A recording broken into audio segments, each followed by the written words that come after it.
casa, este es mi hogar, un lugar seguro para volver a empezar. Somos Bethesda, somos familia, un lugar de restauración para volver al primer amor. Cristo es el centro, Bethesda, un lugar de encuentro con Dios.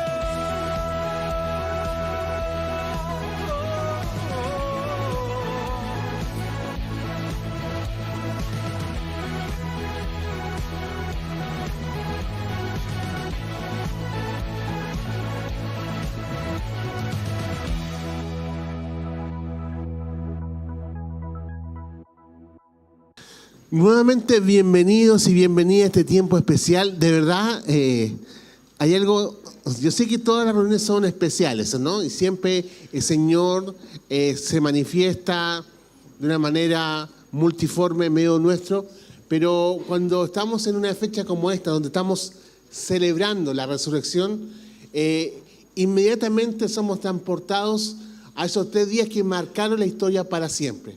Hace 2000 años, la crucifixión y la resurrección marcaron un antes y un después. Porque cuando hablamos de la resurrección, y quiero hablar con respecto a un mensaje que he denominado las piedras removidas, necesariamente vamos a darnos cuenta de que la resurrección es aquel acto histórico donde descansa toda, pero quiero decirle esto con mucha fuerza, toda la fe cristiana. Porque la crucifixión y la resurrección no son 2 eventos distintos, son 2 actos de un mismo evento. Si Jesús no hubiese sido crucificado, no tendríamos resurrección, porque para que hubiese resurrección tendría que haber un sacrificio, alguien que pagara el precio. Pero si Jesús no hubiese resucitado, la crucifixión quedaba simplemente como la acción de un mártir más. Pero el tercer día, el Señor venció la muerte, ¿no? Y la piedra fue removida, ¿no? Y cambió no solamente la historia humana, sino toda la eternidad. Todo se jugó en 3 días. Y a través de esos 3 días, hoy podemos entender el propósito de salvación del Señor para el ser humano y cómo Dios va estableciendo su reino en medio nuestro. Así que quiero invitarle en esta mañana a que también a través del símbolo de la piedra removida del sepulcro podamos entender que Dios sigue removiendo piedras, ¿no?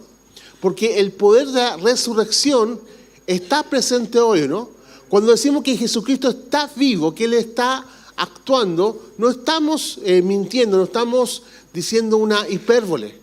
Estamos diciendo que hoy día, en vidas como la tuya y como la mía, Él está dispuesto a actuar. Y está dispuesto a encontrarse con cada uno para poder remover aquellas piedras que están en nuestros corazones y que muchas veces nos impiden nacer a su propósito y lo que significan sus planes para cada uno de nosotros, ¿no?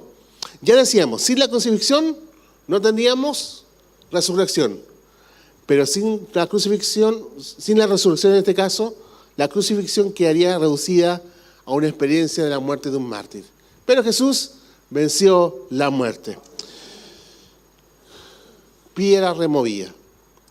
Quiero invitarle que en esta tarde ya vamos a visitar tres relatos que aparecen al final del Evangelio de Juan sobre 3 personas que experimentaron el encuentro con Jesús resucitado.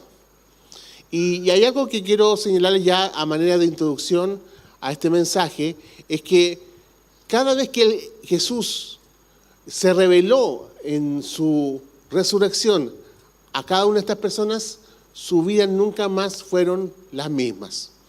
Estas 3 personas van a tipificar piedras que deben ser removidas en nuestras vidas, que muchas veces nos impiden disfrutar de la plenitud de la vida en Jesús.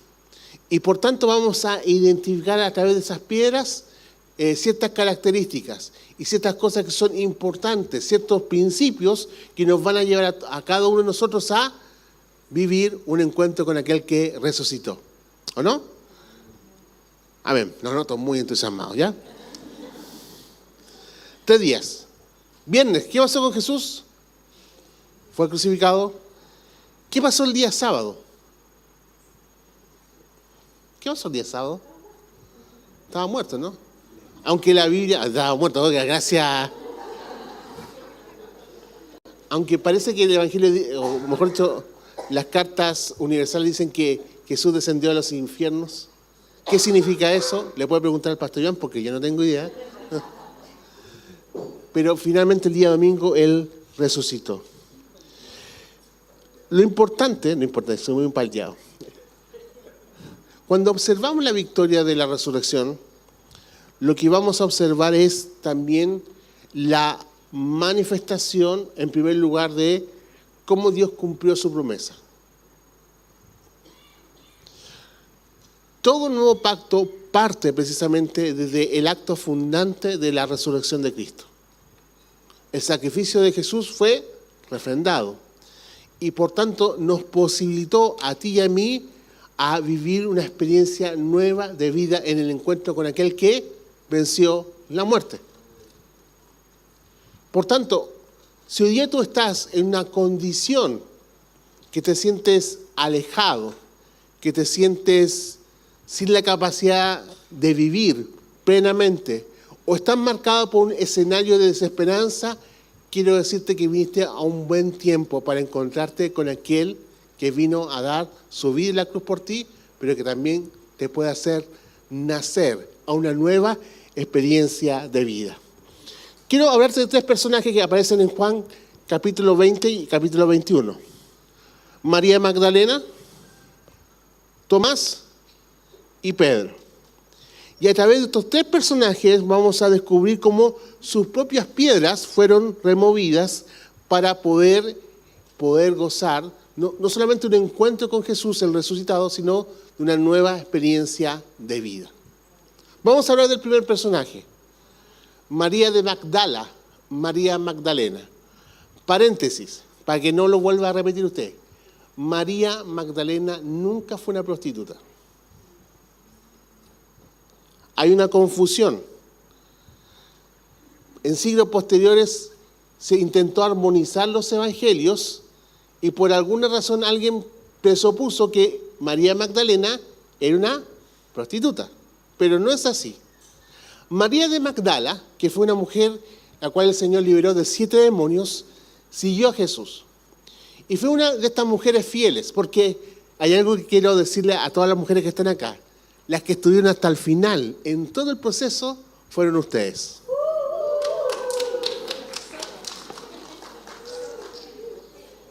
María de Magdala fue una mujer liberada por el Señor y que comenzó a seguirle en el día a día. Y si bien no fue parte de los 12, fue una discípula de Jesús.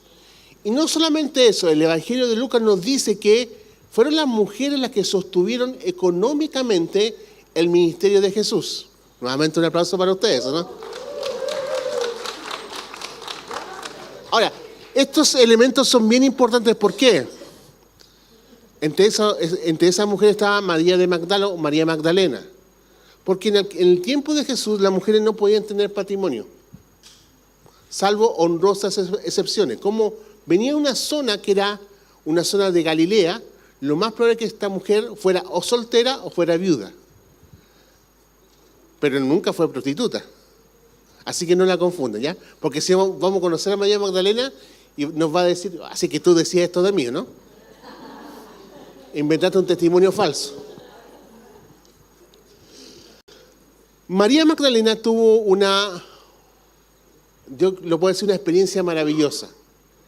Porque ella estuvo a los pies de la cruz, mientras los otros discípulos habían huido. Estuvo en la sepultación de Jesús y fue la primera testigo de su resurrección.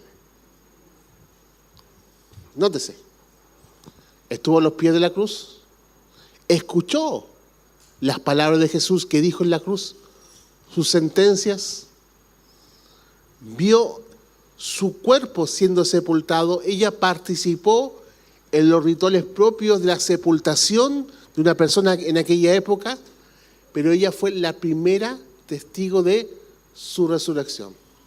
Ahora, ¿por qué coloco este énfasis? Porque el corazón de María Magdalena, en aquel contexto, antes de encontrarse con el Jesús que había resucitado, estaba marcado ¿por qué? Por dos emociones principales, por la tristeza y por la desesperanza, ¿no? Quiero que usted se pueda imaginar por un instante este cuadro. Una mujer que había, a través del encuentro con Jesús, había experimentado la liberación, la sanidad en su vida. Hoy veía como esa persona a quien ella amaba intensamente estaba muerto. Había sido marcada por lo que llamamos un dolor de carácter traumático.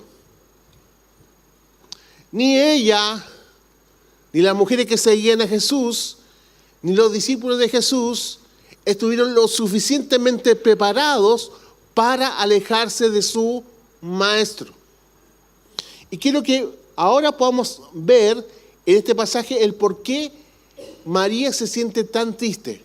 ¿Qué estaba pasando en su corazón? Quiero invitarte a que puedas abrir tu Biblia en Juan capítulo 20, versículo 10 en adelante hasta el 17, para poder entender un poquito cómo Jesús fue trabajando en su corazón y cómo esta piedra de tristeza y desesperanza fue removida a través del encuentro con aquel que había vencido la muerte. Versículo 10, dice así: los discípulos regresaron a su casa. Está hablando después de Jesús, que Jesús había sido sepultado. Pero María se quedó afuera llorando junto al sepulcro. Paréntesis, solamente porque no pude incluir todo el pasaje en la lectura porque era muy largo. Cuando María Magdalena se acerca al sepulcro en la mañana del día domingo, ve que la piedra estaba removida. Lo primero que ella pensó fue que el cuerpo del maestro había sido quitado. Y dice que fue y le comentó esto a Pedro y Juan. Y Pedro y Juan fueron y vieron el sepulcro vacío.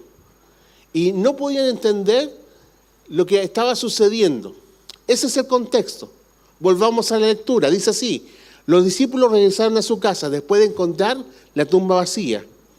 Pero María se quedó afuera llorando junto al sepulcro. Y aquí me quiero detener por un instante. Muchas veces sabemos la verdad teológica de que Jesús resucitó. ¿Cuántos creen que Jesús resucitó? La pregunta es, ¿cuántos viven como si Jesús hubiese resucitado? Porque María tiene un testimonio. La piedra está removida. Pero dice la Escritura que ella se quedó llorando junto al sepulcro. ¿Por qué? Porque veía que algo estaba sucediendo, pero no tenía un encuentro con aquel que había resucitado, ¿no? Muchas veces la religión nos ha provisto una imagen de Jesús que es completamente contraria a lo que el texto bíblico nos revela. Un Jesús que está padeciendo, un Jesús que está muerto, un Jesús que no tiene ningún poder para intervenir en nuestra vida. Estamos ahí llorando frente a Él. María se encontraba en una situación de tristeza y desesperanza. Lloraba intensamente. Lloraba fuera del sepulcro. Agrega el texto: y mientras lloraba, se inclinó para mirar dentro del sepulcro. Y dentro del sepulcro no había ¿quién? Nadie.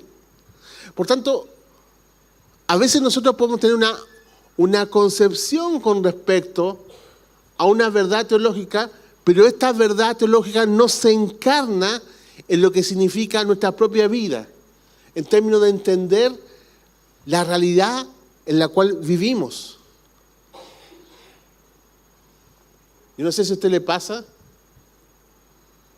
o me pasa a mí solamente, pero muchas veces la desesperanza y la tristeza, los momentos difíciles, tienen la capacidad de de hacernos mirar el sepulcro vacío, pero sin encontrarnos con aquel que ha resucitado. Sabemos que el sepulcro está vacío, pero eso no significa que nos hemos encontrado con el que resucitó. Dos aspectos interesantes que quiero mostrar acerca de este cuadro. Número uno, obviamente María se encontraba desolada, en profunda tristeza, no tan solo por la crucifixión de Jesús, sino porque no tenía acceso a su cuerpo, es decir, no podía llorarlo. Ella no tenía presente la promesa de que Jesús iba a resucitar. Ella tenía el dolor de no poder estar y tener el cuerpo del Maestro. Ahora, el versículo 12 en adelante nos muestra un cuadro de cambio importante en términos de lo que está ocurriendo en la narración. El texto dice así: cuando miró el sepulcro, parte final del versículo 11, vio a dos ángeles sentados de blanco, Dios a dos ángeles vestidos de blanco, sentados donde había estado el cuerpo de Jesús, uno en la cabecera y otro en los pies. ¿Por qué lloras, mujer?, le preguntan. Es que se han llevado a mi Señor y no sé dónde lo han puesto. Tiene una experiencia con ángeles. Está el sepulcro, antes no había nada. Ahora mira y hay ángeles. Y ella plantea interrogantes. Y obviamente estas interrogantes nos muestra que finalmente ella no ha experimentado un encuentro con aquel que ha resucitado. Y aquí viene lo interesante del pasaje. Porque apenas dijo esto, volvió, voy a sacarme los lentes porque no casi nada, ¿ya?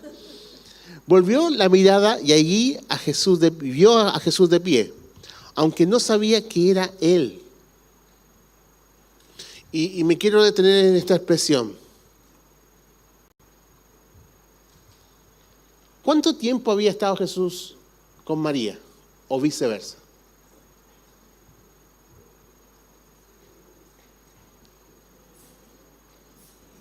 Jesús había muerto y María estaba a sus pies.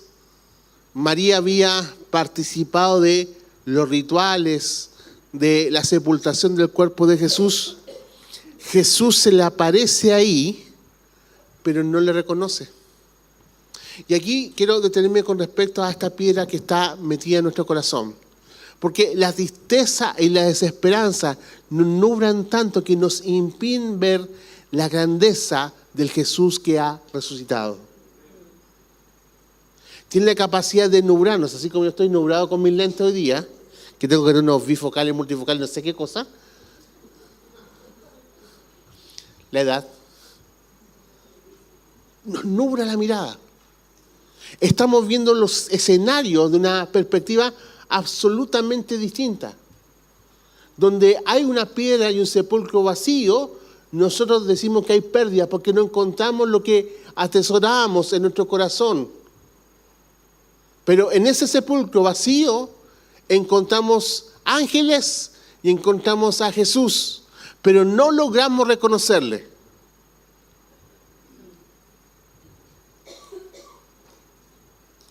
¿Qué le pasó a María? ¿Qué la llevó a no poder reconocer al Maestro? ¿Qué nos pasa en nuestras propias vidas cuando vemos a Jesús resucitado actuar en medio nuestro, pero no logramos reconocerlo?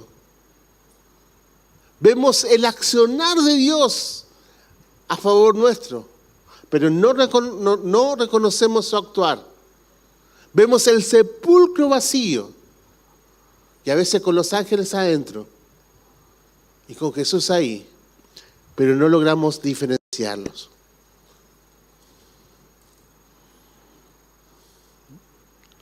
Apenas dijo esto. Y esa palabra marca una clave en la narración, ¿no? Apenas, inmediatamente, volvió la mirada allí y vio a Jesús de pie, aunque no sabía que era Él. Es que la tristeza tiene esa capacidad, la desesperanza, de nublarnos tanto que nos impide ver a un Jesús que reina y que ha vencido la muerte, que nos ha dado, o mejor dicho, que se alza victorioso en medio de nuestras vidas. Cuando una persona enfrenta, por ejemplo, la depresión, lo que enfrenta es una pérdida del sentido de vida.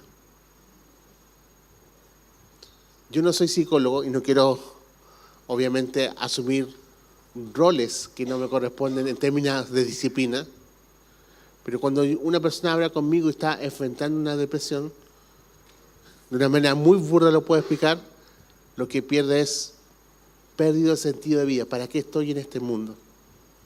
Y la tristeza y la desesperanza tienen esa capacidad, que pueden obrar inclusive en nuestras convicciones teológicas. Hoy día podemos alzar la voz y decir, Jesús ha resucitado, pero caminar en espacios de desesperanza, porque no logramos reconocer y hacer de esa verdad una verdad que encarne, que inyecte, que transforme nuestra manera de entender la vida. Pasó algo importante. Jesús habló. Y esto es lo maravilloso que nos muestra el versículo 15. Jesús dijo, el Maestro habló. Esto, a diferencia de los otros narraciones del Evangelio, nos muestra una interacción mucho más cercana de Jesús, en este caso con las mujeres. Jesús dijo, ¿por qué lloras, mujer? ¿A quién busca? Fueron dos preguntas. Ella pensando que se trataba de que cuidaba el huerto, el jardinero, el sepulturero, le dijo, Señor, si usted se lo ha llevado, dígame dónde lo ha puesto y yo iré por él. Y aquí viene lo maravilloso del pasaje, porque Jesús habló a través de preguntas, pero solamente cuando la llamó por su nombre, María logró reconocer que estaba hablando con el Maestro. Versículo 16, María dijo Jesús, ella se volvió y exclamó, Raboni, que en hebreo significa maestro. Jesús le dijo, no me detengas, porque todavía no he vuelto al Padre. Ve más bien a mis hermanos y diles, vuelvo a mi Padre, que es Padre de ustedes, a mi Dios, que es Dios de ustedes. Y esto nos muestra un escenario de transformación, porque cuando de la boca de Jesús resucitado sale el nombre de María, entonces y solo entonces ella lo pudo conocer. Y esto es fundamental para lo que estamos compartiendo el día de hoy. Dios, a través del Jesús resucitado, nos llama por nuestros nombres. Y esta María, que estaba llorando a las puertas del sepulcro, decían unos comentaristas, se transformó en el apóstol de los apóstoles. ¿Qué quiero decir con esto? Fue enviada por Jesús para informar al resto de los apóstoles que Jesucristo había resucitado. Es decir, solamente cuando escuchó el llamamiento de parte del Jesús resucitado, entonces entendió el por qué ella estaba ahí y cuál era su asignación para ese tiempo. Por eso que Dios quiere despejar de nuestras vidas esas piedras de tristeza que nos llevan a estar anclados a situaciones dolorosas. Jesús que resucitó está hoy día acá para removerla, para sacarnos de esos escenarios en los cuales estamos ahí, constantemente pegados, enrollados a circunstancias que nos alejan de lo que Él quiere de nosotros. María Magdalena fue valiente, ¿no? Se fue corriendo a donde los discípulos, a donde los apóstoles. ella tenía algo en su corazón, una experiencia, un encuentro con aquel que resucitó. Y la piedra fue removida. Esa piedra de desesperanza y de tristeza fue removida. El segundo cuadro lo vamos a encontrar en otro personaje llamado Tomás. Muchos conocen de Tomás, ¿no? Ver para creer, ¿no? Versículo 24, mismo capítulo. Y vamos a hablar de una segunda piedra que debe ser removida en nuestra vida, que es la piedra de la incredulidad y del escepticismo. Tomás, que era uno de los 12 que fue llamado por el Señor para ser parte de aquellos que le acompañaban, tiene una crisis de fe. Ahora, ¿cuántos de nosotros no hemos tenido una crisis de fe? Porque al pobre Tomás le pegamos, ¿no? Oh, que fue incrédulo. Oh. Pero él tiene una crisis de fe. La gran virtud de Tomás es que él expresó su crisis de fe. Quiero reivindicar la figura de Tomás, ¿no? Porque Tomás fue honesto. Pero bueno, vamos al texto. La segunda piedra que quiero destacar en esta tarde es la remoción de la piedra de la incredulidad y del escepticismo, que tiene que ver con la desconfianza en Dios. Versículo 24 dice así: Tomás, al que apodaban el gemelo y que era uno de los 12, no estaba con los discípulos cuando llegó Jesús. ¿Qué había sucedido? Después que María Magdalena informaba a los discípulos que Jesús había resucitado, en la tarde-noche Jesús se manifestó a sus discípulos, pero Tomás no estaba ahí. No estaba ahí. Y cuando el resto de los discípulos le comentaron a Tomás lo que había sucedido, Tomás dijo: un momentito. No será una alucinación colectiva, pero mientras yo no coloque mi mano en su costado y no toque sus heridas en sus manos, yo no voy a creer. ¿Ya? Bueno, el texto dice: no estaba con los discípulos cuando llegó Jesús. Así que los otros discípulos le dijeron: hemos visto al Señor. Mientras no vea yo la marca de los clavos en sus manos y meta mi dedo en las marcas y mi mano en sus costados, no creeré. Ahora, ¿cuántas veces nosotros hemos actuado así? No estoy diciendo que queremos meter nuestra mano en el costado del Señor, ¿no? Pero esperamos una respuesta de parte de Dios que sea tangible. Si Dios no hace esto en mi vida, yo no voy a creer. A veces mucho más sutilmente actúa esta manera de operar en nuestras mentes. Desconfiamos de Dios, cayendo en cuadros de racionalidad, de escepticismo, de desconfianza. Lo importante acá es que en el corazón de Tomás se va a manifestar esta piedra que está en cada uno de nosotros. Esta piedra de escepticismo, de duda, de desconfianzas en las promesas del Señor. Lo que observamos en el texto es que precisamente Jesús, que ha resucitado, viene a romper con las estructuras de nuestro propio razonamiento. ¿Cuántos creen que Dios va más allá de lo que nosotros pensamos? Porque Dios es Dios, ¿no? Miren, yo me considero una persona fría, analítica y racional. Más fría que racional, ¿no? Ya a esta altura de mi vida yo he aprendido a callarme la boca y ver cómo Dios actúa. Porque Dios es Dios, ¿no? ¿Quién de nosotros, como decía el apóstol Pablo, podrá comprender? ¿Quién le podrá dar consejo al Señor? Y así, parafraseando al profeta Isaías, así como hay una diferencia entre los cielos y la tierra, así son más altos sus pensamientos que nuestros pensamientos. La incredulidad nace cuando nosotros, a través de nuestro orgullo, queremos sabernos todo lo que está y controlar todo lo que está a nuestro alrededor, ¿no?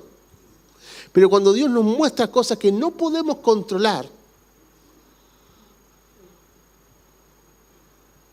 entonces se nos genera una crisis. Yo tenía estructurada mi vida de cierta forma y pasan cosas que no me impiden tener el control de esas cosas que yo pensaba que iban a ser como yo había trazado. Mientras no vea yo la marca de los clavos en sus manos y meta mi dedo y mi mano en su costado, no voy a creer. Este Tomás escéptico nos plantea algo que nosotros no estamos dispuestos a asumir. Es que somos exactamente y nos comportamos exactamente como Él actúa. Nos podemos identificar con Tomás porque van naciendo en la dureza de nuestros corazones distintos argumentos que intentan minimizar el obrar de Dios en medio nuestro. Algunos de ellos que nacen inclusive de nuestro propio dolor, pero están ahí. Así que no juguemos tanto a Tomás. Somos iguales, ¿no? Esto cuando uno mira la historia del pueblo de Israel en el Antiguo Testamento, ¿no? Y uno llega a la conclusión, en palabras sencillas, que eran porfiados, ¿cierto? ¿Ah? ¿Cómo tan porfiados? Igualitos, ¿eh? Igualitos.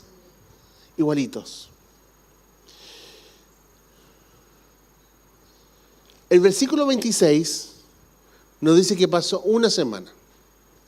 ¿Cuánto una semana? 7 días. Oh, gran... ¿eh? No es que se contaran los días distintos en el tiempo bíblico, por si acaso, ¿ya? Una semana más tarde, estaban los discípulos de nuevo en la casa y Tomás estaba con ellos. Y aunque las puertas estaban cerradas, Jesús entró y poniéndose en medio de ellos, los saludó. Ahora, yo quiero que usted se pueda imaginar el cuadro, ¿no? Imagine que estamos tomando once con un grupo de amigos, ¿no? Todo cerrado. Todo cerrado. Y de repente estamos tomando once y llega Jesús. Y entró a la habitación. Usted tiene dos posibilidades. O se pone a adorar, o lo que yo haría, salgo corriendo.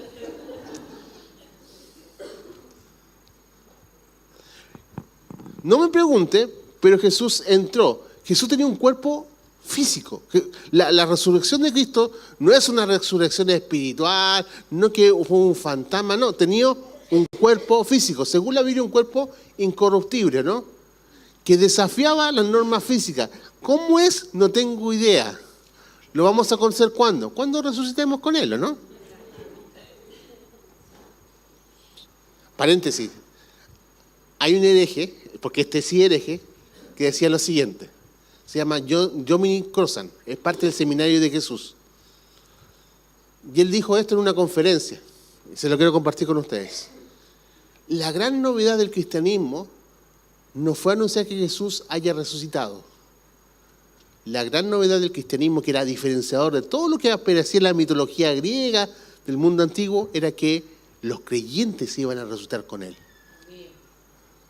Porque ese era novedoso, absolutamente nuevo. La promesa de la resurrección para nosotros, porque en el mundo antiguo los mitos decían que el semidios había resucitado, que esto, aquí, que esto, acá, pero acá la promesa es extendida a cada uno de nosotros, ¿no? Así que ese mismo cuerpo lo vamos a tener nosotros. Puede parecer locura, ¿no? Pero lo vamos a tener, ¿no? Así que vamos a poder entrar a cualquier lugar. Bueno, ya, pero volvamos al texto, ¿ya? No nos dispersemos. Aunque las puertas estaban cerradas, Jesús entró y poniéndose en medio de ellos los saludó. Le dijo seguramente Shalom, la paz con ustedes. Luego dijo a Tomás, pon tu dedo aquí y mira mis manos. acerca tu mano y métela a mi costado. Y esta frase es un desafío de parte de Jesús para cada uno de nosotros. Cuando dudes, cuando caigas bajo la desconfianza, ten presente que la invitación de Jesús es que compruebes que Él está actuando.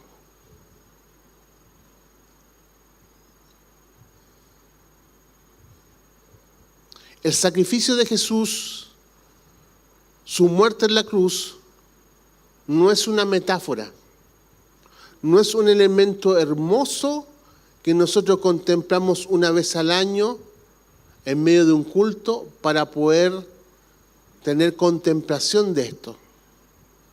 Jesús sufrió dolores. Jesús pagó un precio por ti. Cada vez que tú caes en el cuadro de confianza, lo que estás haciendo es minimizar lo que Jesús hizo por ti. Cada vez que tú desafías a Dios a través de tu obstinación, cada vez que yo desafío a Dios a través de ser obstuso, lo que estoy haciendo es minimizando el sacrificio de Jesús. Y lo primero que hace este Jesús que ha resucitado, confronta a Tomás como nos confronta a cada uno de nosotros. Pon tu dedo aquí. Cuando tú piensas y en tu mente se van cavilando pensamientos de soledad, cada vez que tú vas cavilando en tu mente pensamientos de que Dios te abandonó, mira las manos del Maestro. Él te desafía que puedas poner tu dedo ahí y su mano en su costado, simbólicamente hablando, para que puedas ver cuánto a través del sacrificio de la cruz ha dado testimonio de su amor para cada una de nuestras vidas, ¿no? Y que fue refrendado a través de su resurrección. Cuando pienses que ya no tienes vuelta, mira un Jesús que se te aparece en tu habitación y te dice, compruébalo. Acerca tu mano y métela en mi costado. Y no seas incrédulo, sino hombre o mujer de fe. Entonces la reacción de Tomás fue la siguiente: Señor mío y Dios mío. ¿Cómo se remueve la piedra de la incredulidad? Cuando nosotros le permitimos a Dios que Él nos desafía, que podamos comprobar que sus promesas son reales. Son reales. La tercera piedra. Porque algunos están interesados en los huevitos de chocolate, ¿no? Yo sé que los huevitos de chocolate y el conejito no tienen nada que ver con la resurrección, ¿no? Pero pucha que son ricos, ¿no?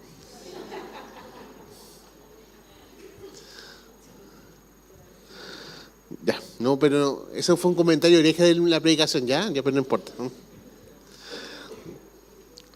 La tercera piedra.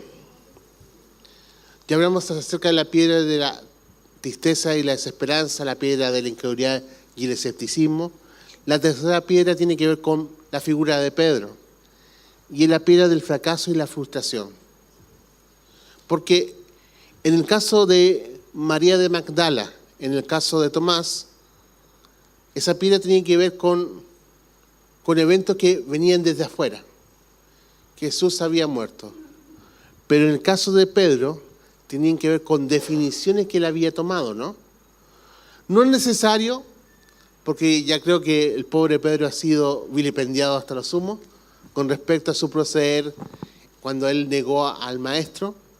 Pero lo importante es cómo el Jesús resucitado sacó esta piedra que tiene que ver con el fracaso y la frustración. Vamos a ir a Juan 21 del 15 al 17 y vamos a dar lectura a este pasaje. Estamos hablando de un Simón Pedro que a pesar que había tenido un testimonio de la resurrección, Recuerden que él vio el sepulcro vacío, ¿no? Lo tienen presente, ¿no? Cuando María de Magdala llega al sepulcro, va a buscar a Pedro y a Juan. Son los primeros en llegar de los 12. Miren que no hay nada y creen. Y se devuelven a comentarle a los apóstoles. Después en la noche, Jesús se le aparece un grupo de los apóstoles, ¿ok? ¿No? Por tanto, si tienen un testimonio de la resurrección de Jesús, es más, Jesús se le aparece a ellos, ¿no? Pero algo pasaba con el corazón de Pedro, ¿no? Porque Pedro estaba ahora amarrado a esta piedra que tiene que ver con la frustración, que tiene que ver con el fracaso. Y lo que había hecho es que se había ido a Galilea junto a sus hermanos para volver a su antiguo oficio. Es decir, no renegó de la fe, pero volvió atrás en términos de su llamado y su propósito. Estaba ahí. Fueron a pescar en la noche, y hay algo muy interesante, no me puedo remitir a todo el pasaje, ¿no? Porque es muy largo, pero se da un milagro interesante, se da la segunda pesca milagrosa. Porque Jesús siempre nos lleva al principio, siempre. Siempre nos lleva a la experiencia primaria para restaurarnos. Siempre nos lleva al principio de nuestro encuentro con Él. Bueno, volvamos al texto. Versículo 15, 21, capítulo 21 de Juan. Cuando terminaron de desayunar, porque ya se encuentra Jesús con los 12, pero salta y nada y llega a la orilla, Jesús establece un diálogo con Simón Pedro. Y dice: Simón, hijo de Juan, ¿me amas más que a estos? Para los que les gusta la Biblia, y lo invito, vean cuál era la actitud antes de Simón Pedro de negar a Jesús en relación a esta pregunta. Si todos te abandonaran, Señor, yo no te abandonaré. Pero la pregunta de Jesús es: ¿me amas más que a esto? Conocemos el diálogo. Tú sabes que te quiero. Contestó Pedro. Apacienta mis corderos, dijo Jesús. Y volvió a preguntarle: Simón, hijo de Juan, ¿me amas? Ya la pregunta es distinta, ¿no? Antes era si me amas más que esto. Y él no se debe decir: Señor, no sé si te amo más que esto. Pero ahora la pregunta es contigo: ¿me amas? Y hay un juego de palabras. Señor, tú sabes que te quiero. Y Jesús le dijo: cuida de mis ovejas. Por tercera vez, Jesús preguntó: Simón, hijo de Juan, ¿me quieres? Hay algo interesante, no sé si usted se dio cuenta, ¿no? En el uso de palabras, ¿no? Le preguntó: ¿me amas? Y después le preguntó: ¿me quieres? No quiero entrar en el término del idioma original, pero hay dos palabritas que se van apareciendo en la narración que son distintas. Porque una de las palabras es amor, con respecto a un amor que es sacrificial, y otra palabra tiene que ver con un amor que es de menor grado, que es el amor que nosotros tenemos, un amor que no es perfecto. Entonces, al final, el Señor le pregunta a Pedro: ¿me quieres? Y a Pedro le dolió por tercera vez que Jesús le hubiera preguntado: ¿me quieres? Así que dijo: Señor, tú lo sabes todo, tú sabes que te quiero. Y Jesús dijo: apacienta mis ovejas, dijo Jesús. Esta palabra para mí es maravillosa. ¿Por qué? Por dos razones. Número uno, porque cuando nos encontramos con el resucitado, más allá de nuestra frustración, más allá de nuestro fracaso, y todos hemos fracasado alguna vez en la vida. Todos. En algún área determinada. La respuesta de Jesús permanentemente es nuestro propósito. En el caso particular de Simón Pedro es: apacienta a mis ovejas. Jesús le pudo haber dicho: me negaste 3 veces, ¿no? No. apacienta mis ovejas. ¿Por qué lo hizo 3 veces? Porque necesitaba restaurar la propia negación de Pedro.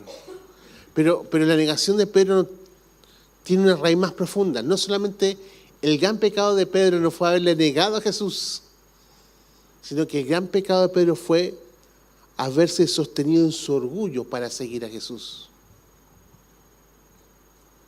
Y en la medida que fue preguntándolo en el diálogo, lo que Jesús fue haciendo en el corazón de Pedro fue desconstruir los argumentos los cuales él fundamentaba su seguimiento de Jesús. Porque la piedra del fracaso tiene que ver con esto. Porque el Jesús resucitado, a diferencia de María de Magdala, de Tomás, en este caso en particular, lo que hace es encontrarse y llevarnos al primer amor, a donde perdimos el foco de nuestro seguimiento de Jesús, a dejar de descansar en nuestros propios argumentos y en nuestras propias fuerzas. Y a pesar de que Él sabe que nuestro amor es deficiente, porque créeme que Dios, que es omnisciente, el Espíritu Santo que está en nosotros, que nos acompaña permanentemente, sabe y tiene muy presente nuestras debilidades. ¿Usted piensa que no lo sabe? La religión intenta ocultar esto, presentarnos de manera perfecta. Pero Dios sí conoce todas nuestras cosas, ¿o no? Y Él sabe que nuestro amor es imperfecto, ¿no? Pero Él elimina esta piedra del fracaso a través del encuentro con el Jesús resucitado, manifestando que su propósito y su asignación es permanente, es invariable para nuestras vidas. No dependen de que nuestro amor sea perfecto. Obviamente debemos crecer permanentemente en amor al Padre, ¿no? No estoy haciendo una apología del no amar a Dios. No quiero transmitir eso. Lo que estoy diciendo es que nuestro propósito depende de Dios. Depende de su llamado. Depende de lo que Él ha impartido hacia nuestras vidas, ¿o no? Y lo que va a hacer el Señor es deconstruir aquellas cosas en las cuales nosotros generamos el elemento de base para cumplirlo. Muchas veces que tienen que ver con lo que está en nuestro corazón y no lo que está en el corazón de Dios.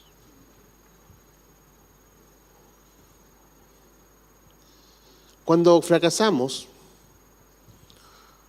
siempre tendremos la tendencia a escondernos. ¿O no le pasa así? Peco y no quiero orar. Fracaso y me quiero alejar. Pero Dios viene a esos espacios de fracaso, remueve la piedra de la frustración, manifiesta que su propósito sigue en curso, nos muestra que porque Jesús ha resucitado, podemos cumplir dicho propósito y dicha planificación de parte de Dios trazado en la eternidad. Por tanto, Él tiene el poder para restaurar nuestras vidas y para llevarnos al cumplimiento de su voluntad. Póngase de pie, por favor.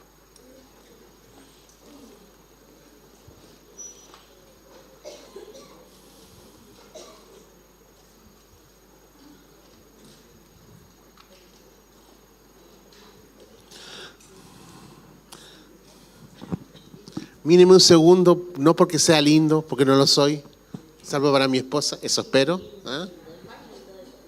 Eso espero. Míreme solamente un segundo.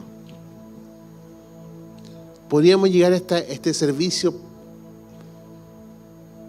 deslumbrándonos en la doctrina de la resurrección. Sí, efectivamente, es aquella doctrina que le da sustento a toda la fe cristiana. Es así. Podríamos hacer de la doctrina de la resurrección una invitación a mirar el futuro con la certeza de que nosotros vamos a resucitar, ¿o no? Y es así. Porque el hecho de que Jesús haya resucitado nos garantizó nuestra propia resurrección. Y eso es verdad. Y eso genera en nosotros esperanza. Pero la resurrección de Cristo no es una doctrina. Es un evento histórico que marcó un antes y un después en la historia de mujeres que estaban relegadas a planos secundarios en su tiempo, a hombres que lo habían dejado todo y que marcó un antes y un después, que estuvieron dispuestos a dar sus vidas para comunicar una verdad. Jesús no está en la tumba. Él ha vencido la muerte. Y la invitación de parte de Dios en este tiempo no es abrazar una doctrina, no es abrazar una teología, es abrazar al que resucitó. Ese que resucitó está presente contigo a través de la obra del Espíritu Santo.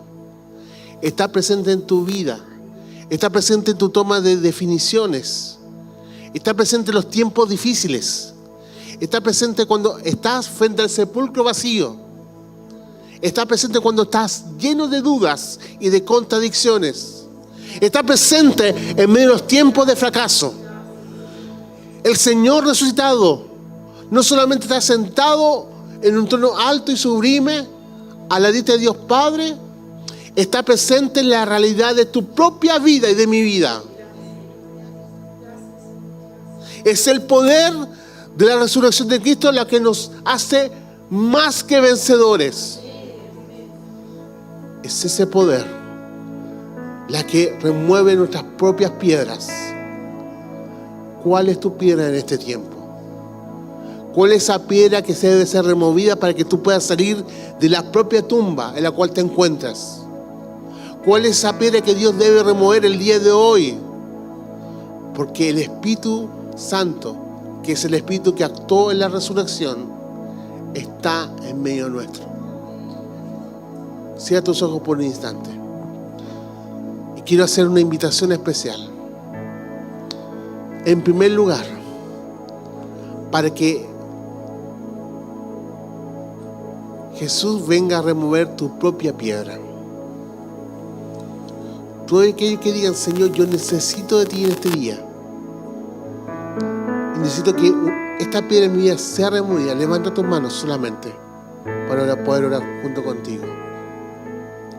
Tú que levantaste tu mano, quiero invitarte que pueda pasar aquí adelante, por favor, para poder orar junto contigo. Ven para acá. Si levantaste tu mano, ven.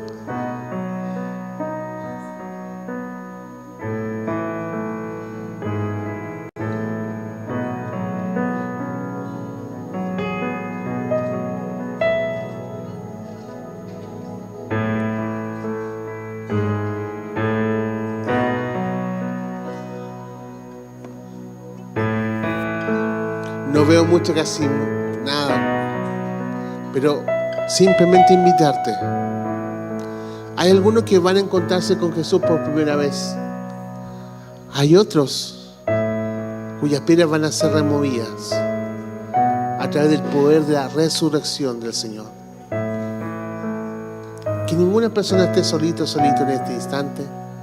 Vamos a orar juntos.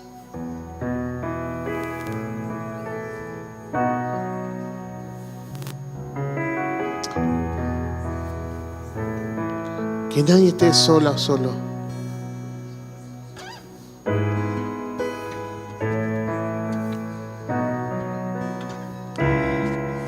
Tú que estás ahí en tu puesto Eleva tus manos al cielo un instante y comienza a adorar al Señor. No es una doctrina, no es solamente una teología en la cual descansa un argumento de fe. Es la verdad. Jesús venció la muerte. Jesús venció la muerte. Jesús venció la muerte. Jesús venció el infierno. Él se alzó victorioso sobre la muerte. El postrer enemigo ya fue derrotado. Gracias, gracias. ¿Cuántos adoran a Dios en esta hora? Levantan sus manos al cielo. Llena tus labios de alabanza que expresen lo que está en tu corazón. Gracias, gracias, gracias. Gracias, Señor. Gracias, Rey.